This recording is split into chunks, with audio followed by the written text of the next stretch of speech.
Sir పార్లమెంట్‌లో సమావేశాలు హాట్‌గా ఉన్నాయి సార్. అటు ఇండియా కూటమికి అండ్ ఎన్‌డీఏ కూటమికి మధ్య ఆ మాటల యుద్ధం అయితే జరుగుతుంది. అయితే నిన్న రాహుల్ గాంధీ గారి స్పీచ్ దేశవ్యాప్తంగా కూడా చర్చనీయాంశం అయింది. అంటే ఆయన హిందూ పైన చేసిన వ్యాఖ్యలు అటు ఇండియా కూటమి వాళ్ళకైతే ఎన్‌డీఏ కూటమి వాళ్ళకైతే కాస్త మనోభావాలు దెబ్బతిన్నట్టే కనిపించాయి. సో ఇప్పుడు దీనిపైన మీ కామెంట్స్ ఏంటి సార్? మీరు ఏ విధంగా చూస్తారంటారు ఆ కామెంట్స్‌ని? అంటే రాహుల్ గాంధీ చెప్పినటువంటి పద్ధతిలో మీరు హిందువులు కాదు అన్నాడు ఆయన. అవును.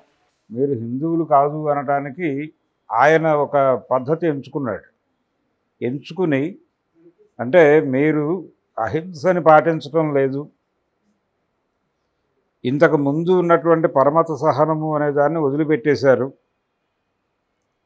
మైనారిటీలను ఇబ్బంది పెడుతున్నారు, వేధిస్తున్నారు, ఏడిపిస్తున్నారు, ఈ తరహా ధోరణి ఎప్పుడూ లేదు. హిందూ మతంలో గతంలో ఎన్నడూ లేని లక్షణాలను కొత్తగా ప్రవేశపెట్టే ప్రయత్నం మీరు చేస్తున్నారు.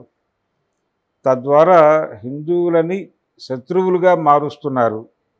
కాబట్టి హిందూ మతానికి మీరు ఇబ్బందికరంగా తయారయ్యారు, ప్రమాదకరంగా తయారయ్యారు అనేది ఎస్టాబ్లిష్ చేసే ప్రయత్నం చేశాడు ఆయన. అంటే నిజానికి ఆయన ఓపెన్గా అనలేదు, కానీ నిజానికి ఆయన మాట్లాడి ఉండాల్సిన విషయం ఏంటంటే హిందూ మతం అనేది వేరు, హిందుత్వ అనేది వేరు. మీరు హిందుత్వ ప్రతినిధులు మాత్రమే, హిందువులు కాదు. మీరు హిందుత్వ, హిందూ మతానికి హిందుత్వకి చాలా తేడా ఉంది. హిందుత్వ అనే ప్రమాదాన్ని హిందూ మతం ఎదుర్కొంటోంది. హిందుత్వ అనే ప్రమాదం వలనే హిందూ మతం సర్వనాశనం అవుతోంది. హిందూ మతాన్ని కాపాడుకోవాలంటే హిందుత్వాన్ని పారదోలాలి అనేటువంటి నినాదం తీసుకుని హిందుత్వ ప్రమాదం నుంచి హిందూ మతాన్ని కాపాడుకుందాం అనే నినాదంతో జనాల్ని యునైట్ చేసి ముందుకు తీసుకెళ్లాల్సినటువంటి ఒక అవసరం ఉంది అనే విషయాన్ని రాహుల్ గాంధీ తన ప్రసంగం ద్వారా ప్రపంచం దృష్టికి తీసుకొచ్చాడు. అలాగే ప్రధానంగా వీళ్ళు హిందువులు కాదు, హిందుత్వాన్ని ఎందుకు అంటున్నామంటే ఈ హిందుత్వ అనేది మతాన్ని రాజకీయ వ్యాపారానికి వినియోగిస్తున్నారు. రాజకీయము వ్యాపారము విడివిడిగా లేవు. రాజకీయ వ్యాపారము అనే ఒకే పదం ఉంది. దాని అభివృద్ధి కోసం మతాన్ని వినియోగించడమే హిందుత్వ. హిందుత్వ పేరుతో వీళ్ళు చలాయిస్తున్న రాజ్యం ఏమిటి? మతరాజ్య స్థాపన వీళ్ళ ఉద్దేశం కాదు. వీళ్ళ ఉద్దేశం కార్పొరేట్ రాజ్యాన్ని స్థాపించటం, వ్యాపార రాజ్యాన్ని స్థాపించటం. ఎవరి వ్యాపారాన్ని స్థిరీకరణ చేస్తున్నారు వీళ్ళు? హిందుత్వ పేరుతో మార్వాడి బనియా రాజ్యాన్ని ఇంప్లాంట్ చేస్తున్నారు ఈ దేశంలో ప్రతి చోట కూడా. ఇది ప్రమాదం. దీన్ని సీరియస్గా పార్లమెంట్లో ప్రస్తావించుంటే బాగుండేది రాహుల్ గాంధీ. నిజానికి ఇస్లాంని ఎందుకు శత్రువుగా చూపిస్తున్నారు అంటే ప్రజలు తమని శత్రువుగా భావించకుండా ఉండటానికి. నిజానికి శత్రువులు ఎవరు ఈ దేశంలో ఉన్నటువంటి ప్రజలకి? మార్వాడి బనియా వ్యాపారులు. వాళ్ళు మాత్రమే కాదు, నార్త్లో విపరీతంగా అన్ఎంప్లాయ్మెంట్ వచ్చేస్తున్నా పట్టించుకొని ప్రభుత్వ విధానాలు, వాళ్ళందరూ కూడా అంటే ఒక రకంగా నార్త్ అనేది సౌత్ని తిని బతుకుతోంది. ఇప్పుడు సౌత్ లేకపోతే నార్త్లో ఆకలి చావులు జరిగేటువంటి పరిస్థితి ఉంది అనేది వాస్తవం. ఈ పరిస్థితికి కారణం ఎవరు అంటే భారతీయ జనతా పార్టీ అనుసరిస్తున్నటువంటి దోపిడీ విధానాలే, వాళ్ళు అనుసరిస్తున్నటువంటి కార్పొరేట్ విధానాలే, వాళ్ళు అనుసరిస్తున్నటువంటి వ్యాపార విధానాలే. కాబట్టి ఈ మార్వాడి బనియా రాజ్యం వాళ్ళ చేతుల్లోకి దేశం మొత్తాన్ని లాక్కెళ్ళిపోవడం అనేది ప్రోగ్రామ్గా భారతీయ జనతా పార్టీ పరిపాలన నడుస్తోంది. అందుకని ప్రజలు ఎక్కడ తమని శత్రువులుగా భావిస్తారో అని తమకి బదులుగా ఒక సూడో శత్రువుని క్రియేట్ చేశారు. అంటే ఒక కల్పన ద్వారా ఉద్భవించినటువంటి ఒక శత్రువుని వాళ్ళు మన ముందు నిలబెడుతున్నారు. ఒక శత్రువుని కల్పించారు వాళ్ళే. ఆ కల్పించిన శత్రువు ఇస్లాం. ఇస్లాం వలన హిందూ మతానికి ప్రమాదం వాటిల్లింది, హిందూ మతం ప్రమాదంలో ఉంది అనే నినాదం ద్వారా హిందువుల్ని యునైట్ చేసి ఆ యునైట్ చేసినటువంటి హిందువులతో కార్పొరేట్ సంస్థలకి ఊడిగం చేయించడం వీళ్ళ ప్రోగ్రాం. దీన్నే పాసిజం అంటారు. ఆ పాసిస్ట్ స్టేట్లో మనం ఉన్నాం కాబట్టి దీన్ని పార్లమెంటు వేదిక మీద ఎక్స్పోజ్ చేయవలసినటువంటి అవసరం బలంగా ఉంది.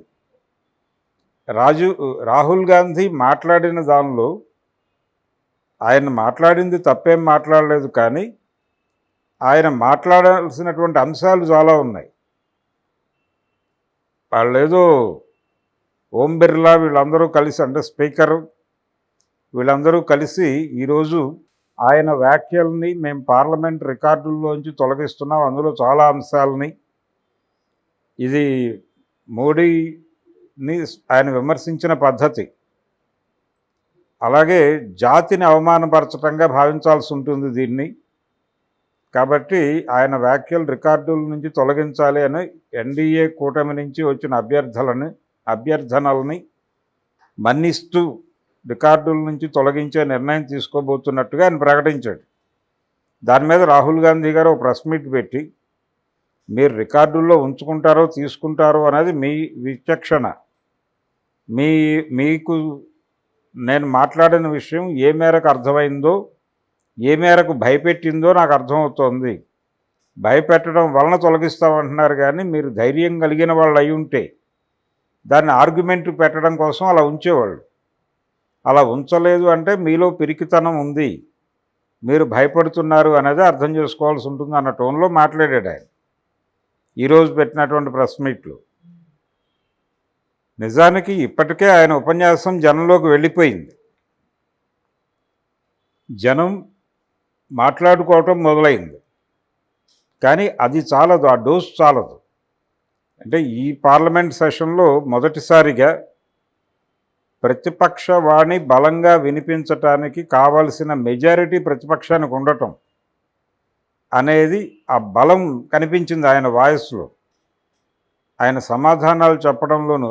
అంటే ప్రధాని మోడీ 2 సార్లు ఇంటరప్ట్ చేయడానికి ట్రై చేశాడు స్వయంగా, ఆయన కాకుండా అక్కడి నుంచి మొదలు పెడితే కంగనా రనౌత్ వరకు చాలామంది జట్టు కూడి రాహుల్ గాంధీని కట్టడి చేయడానికి శతవిధాలా ప్రయత్నం చేశారు, కానీ చాలా అద్భుతమైనటువంటి వ్యంగ్యం వాడాడు ఆయన.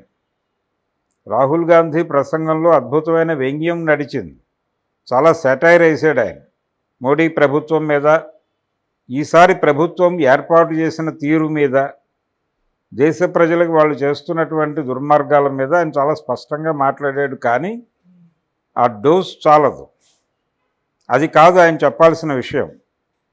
వాళ్ళు హిందువులు కాదు, వాళ్ళు చాలా స్పష్టంగా మార్వాడి బనియా రాజ్య స్థాపన కోసం నియోగించబడినటువంటి మంత్రులు అనే విషయాన్ని ఎక్స్పోజ్ చేసి ఉండాల్సింది.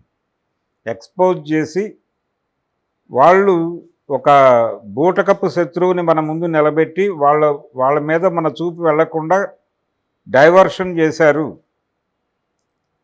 మన చూపుని వేరే వైపు తిప్పారు. మన దృష్టిలో ఈ దేశానికి శత్రువు అంటే ముస్లిం అనేటువంటి ఒక డమ్మీ విలన్ని నుంచోబెట్టారు అక్కడ. దాని చాటున వీళ్ళు వ్యాపారం చేసుకుని లాగించేస్తున్నారు ఇక్కడ ఉన్న సంపదలన్నీ అనే దాన్ని ఎక్స్పోజ్ చేస్తూ ఒక దేశవ్యాప్తంగా క్యాంపెయిన్ జరగాల్సినటువంటి అవసరం ఉంది. ఈ బాధ్యతని కనుక కాంగ్రెస్ పార్టీ భుజానికి ఎత్తుకుంటే డెఫినెట్గా ఆ పార్టీకి కూడా విరాళాలకు సంబంధించినటువంటి ఇబ్బందులు మొదలవుతాయి, ఆర్థికంగా దాన్ని కట్టడి చేయడానికి ప్రయత్నాలు మొదలవుతాయి. ఆ ప్రయత్నాలు జరుగుతాయని తెలిసి